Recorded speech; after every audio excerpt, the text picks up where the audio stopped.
And now I'll hand straight over to Paul Silcock and George Shanneran, who are from Cumulus Consultants, and they wrote the report. So they're going to take us through what they found. Over to you. Okay, lovely. Thank you, Tom and Joe, and good morning, everyone. We're tremendously excited by the publication of the AgroEcoTech report, which we've produced for the Soil Association. George and I are also really delighted to be with you here today. As a consultancy, Cumulus has long been committed to balancing production with the sustainable, sensitive use of land and natural resources, and developing innovative approaches to do so, including through our natural capital work focused on farms and estates, for example. We very much hope that this report will be helpful as we move forward to a brighter agroecological future. I'm going to hand over to my colleague George Shanneran now to take us through the key findings. Thank you. Great, thanks, Paul, and thanks, Joe and Tom. Joe, that overview of how we need to view technology as not a fig leaf for a more intensive system, and understanding how technology fits into the wider system is a great synopsis of what we hope to draw out with this report. And I hope as I talk through it, that kind of undercurrent of it comes through. The report, AgroEcoTech, and its investigation of technology and how that can accelerate a transition to agroecology. We were very grateful and excited to be doing this report, and really excited to be sharing it with you. I'm going to start with an introduction to technology to date and how it's been involved in many of the problems that we associate with more intensive agriculture. And technology has indeed been involved in many of the yield increases and large-scale productivity that we've seen over recent years. But this intensification and the need to accommodate larger size technology that are more specialized to a singular task has necessitated system intensification and simplification. And with that intensification and simplification come the number of environmental and social externalities and issues that we're all so familiar with. Agroecology, on the other hand, offers an alternative form of production. And in its simplest form, agroecology can be described as the application of ecological methods to food production. These are ecological methods that enable the regeneration and recycling of nutrients and resources within a food production system by emulating and utilizing natural processes and traits within those ecosystems. And modern definitions of agroecology have come to incorporate both ecological and social aspects of our food systems. However, technology to date has rarely supported these more diverse forms of agroecological production. And this is because that large-scale technology focused on a single task is often poorly aligned with the diversity and complexity of these systems. And that brings us to the aim of this project, is to investigate how novel technologies that are coming up to the horizon might influence a transition to these agroecological forms of food systems in the UK. And from that analysis, try to identify some early stage high-level principles for how agricultural technology governance should be structured to enable these technologies to support the transition rather than oppose barriers to it. So the process we went through, throughout the report, we worked closely with an expert advisory panel who initially, through discussions, helped us identify 11 major types of technology, which we assessed throughout the report. And they were assessed using a literature review, mainly focusing on meta-analyses and further discussions with experts in those sectors. And this enabled us to identify key risks and opportunities of each of these technologies when it came to the agroecological transition. And from here, we constructed scenario analyses for each technology. And very simply, these scenario analyses mapped each technology and the role it would play in the future of food systems against the two core aspects of agroecology, being the ecological aspects and the social aspect. So when we're looking in the top right hand corner here, we present a future where that particular technology would play a role in creating an agroecologically diverse food production, so ecologically sustainable, but also an equitable food system, so socially sustainable, and now allowing a diversity of actors access to food and the production of food. So from this analysis, we drew out two groups of technologies that provide particularly key opportunities to accelerate a transition to agroecology in the UK. And the first group of technologies relate to the construction of a market and markets and supply chains and reward and incentive systems that encourage and enable agroecological food production to operate and to grow across the UK. In this group, the first technology we identified relates to remote sensing for environmental impact monitoring. And this is the use of satellites, drones, etc., to gather data about the environmental impact of agricultural systems on the ground, and therefore allow that information to be communicated, shared, and validated, and therefore provide rewards and incentives for particular kinds of food production to be expanded. And a typical example here could be unlocking carbon markets for soil sequestration in agriculture. So that's the creation, validating impacts and creating reward mechanisms. The next set of technologies relate to dynamic food procurement. And what we mean here is the use of information technology to allow larger procurers, such as schools, hospitals, prisons, to source food from a diversity of smaller and more diverse producers, rather than having to source that from larger scale, more intensive food production sources. And this therefore allows agroecological farmers to flexibly provide their food to larger and more secure markets, and therefore guarantee a more resilient supply chain. And the final set of technologies here relates to big data analysis for environmental footprint accounting. Food systems are inherently complex, and the data that's gathered, whether it's in imagery, soil data, whatever it is, it's in a variety of forms. Big data analysis, such as machine learning, allows the analysis of this data to draw out key findings across the entire food supply chain. And this means we could gain a clear understanding of the carbon impact, the impact food systems have on hydrology and flood regulation, and therefore effectively, again, reward farmers for more sustainable production and agroecological food production. So these technologies, in a way, set the landscape to encourage agroecological food production. And then the next set of technologies are more related to enhancing the productivity and the efficiency of production on agroecological farms.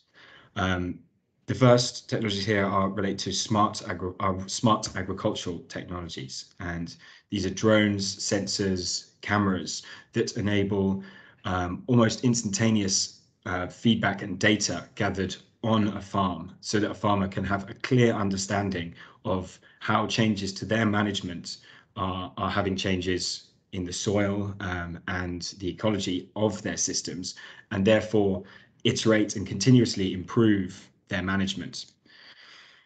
In relation to this, sharing that data with other farmers enables the development of knowledge networks, which increase the efficiency, productivity, and understanding of regionally specific forms of agroecological food system, which is essential.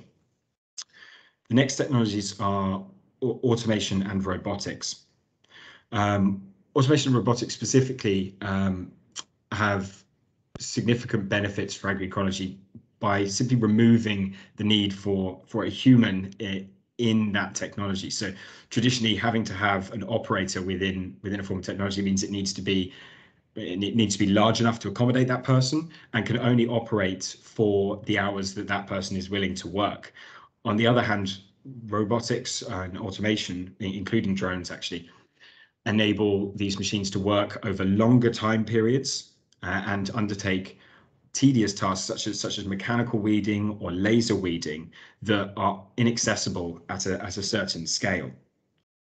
In relation to this also, these smaller technologies reduce soil compaction and damage, therefore reducing the need for tillage and other things that damage soil health and push carbon back into the environment. And the final technologies here are novel biological controls and inoculants. And these are the addition of microbial inoculants to systems such as beneficial fungi or beneficial nematodes, which actually enhance some of the natural capacity of food systems to protect itself and to enhance productivity. Really crucially here, these inoculants can be utilized with technology that farmers already have and currently use to spray chemicals. Unlike chemical spraying, though, they work better in a more sustainable and more agroecological system. So these companies and farmers using these technologies are actually incentivized to enhance their soil health and how agroecological their systems are. So they act as a gateway and an incentive towards agroecological farming. So those are the two groups of technologies that we identified as key opportunities for agroecological farming. But there are also a number that we identified as potential risks. And it's important to highlight that no technology is entirely bad in this situation, doesn't entirely present a risk, or none are entirely good. There are risks to all technologies, but there were some that we thought were more clearly risked being a barrier. The most obvious one here was bioenergy production. Incentivization of large-scale bioenergy production can drive up pressure on land costs and food prices, and therefore encourage intensification of food production on the land that remains, which obviously stands in contradiction to agroecology. The second set of technologies were related to genome editing, and genome editing, there's the risk that if this isn't regulated effectively, varieties can be designed to enable the continued intensification of systems rather than tackling the systemic root of a problem. So they act as that fig leaf for the intensification of systems rather than really acting as a component of systemic change. And from these risks, the key thing that we drew out and what's crucial here is we really need to move away from a silver bullet mentality. None of these technologies on their own offer a panacea to changing and creating a more sustainable food system, and actually a narrow-minded focus on them can be a distraction. And this holds true for genome editing, vertical farming, cellular agriculture, whatever it is. They all play a role, but they can't be seen as a single technology that's going to completely transform the entire system. We need to understand how each of these technologies aligns with each of the other technologies to create a new and more resilient food system that we want for the future, and an agroecological one. So this brings us to the governance principles and recommendations. And we use the risks and opportunities that we identified before to develop these principles and recommendations, and then further develop them with the expert advisory panel that we have consulted with throughout the whole process, and validated them, tested them, and discussed them through a co-design workshop with farmers and stakeholders. So the first set of principles relate to the need for participatory knowledge generation. And as I said before, agroecology needs to be very context specific and is very knowledge intensive. So the creation of networks where farmers are enabled and incentivized to share data that's collected, whether it's through smart farming or remote sensing, whatever it is, share that between a network means that we can create a collective and improved understanding of how agroecology can be as productive as possible in any given context. In relation to this, we need to look at how technology is developed and how research is undertaken on farms. And the crucial thing here is that research and development needs to happen on farms with farmers, and particularly on good agroecological farms. And this is to make sure that technology answers a real problem for that farmer and is applicable to a diverse and increasingly complex agroecological system, so that these technologies never impose a barrier upon farmers wanting to become more agroecological. They already have that built into their design from the start. The next set of principles are related to accessibility and equity. And here we want to incentivize technology to be modular, to be interoperable with other forms of technology, to allow farmers to have that customizability, and also to build rights to repair into technology so that farmers can adapt those technologies to their systems. Another key thing is that often these technologies have been inaccessible to smaller farmers who can't access those economies of scale to buy large technology. And one solution here is to develop innovative rental and service-based systems that allow farmers to access these more expensive and more technologically advanced technologies. And then the final principles relate to accountability and transparency. And this is the need to appoint an interdisciplinary board who can use the core features of agroecological systems to assess public investment in new crop varieties and technologies in order to ensure they align with those principles, those ecological and social principles that are core to agroecology.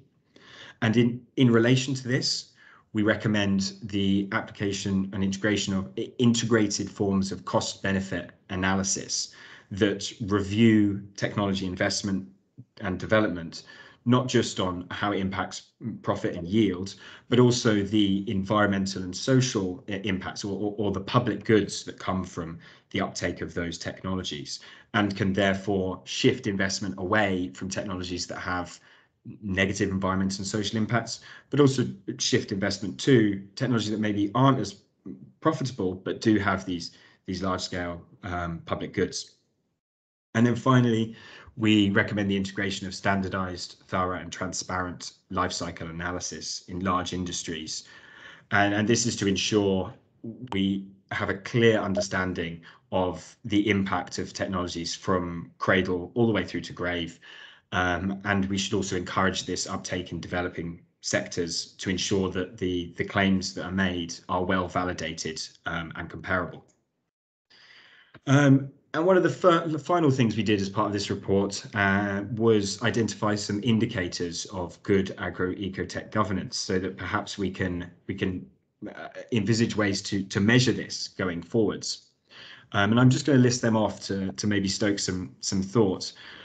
Well, it could be what number of research projects are currently undertaken that involve farmers on farms. What is the scale of investment and development of open source farmer-to-farmer knowledge and data sharing platforms? What is the number and scale of public data sets that are considered accessible and usable for a UK farmer? How many technology rental and sharing schemes are there present that can increase access to technologies? And what is the average farm expenditure on various tech categories? And this last one is important to understand which technologies are serving which kinds of farms, so that we can understand potentially where there are gaps in technology and how it serves certain forms of farming. And this was obviously a very high-level report that tried to cover a lot of ground, so we definitely didn't answer everything. And I've only scratched the surface of what we investigate in the report, so I'd really recommend everybody to go away and read the bits that they're interested in, particularly related to certain technologies that you may have a particular passion for. But the remaining questions that were left, and things that I think are particularly interesting, and I hope we can dig into in these discussions, are how are we going to encourage the necessary collaboration and integration without suppressing competition and incentives to develop technologies? How do we increase the availability of impartial agroecological guidance across the food system? How do we encourage a data-focused and data-sharing approach from UK farmers? And this is particularly relevant when many farmers, rightly so, are hesitant to share sensitive information, but it does have huge benefits for agroecology. And finally, how do we review agricultural technologies based on their systemic impact. And this final one is key and comes back to what Joe said at the start. We need these technologies to be designed for the system that we envisage for the future of food production. We can't have systems being adapted and tweaked for the application of technology. We need these technologies to be designed from the start to fit into those idealized systems that we have, so that we can help and accelerate that transition to systems of food that are sustainable, resilient, and fair. So that was the overview of the report as we went through. I hope that was interesting, and I'm really looking forward to discussing it. So thank you very much.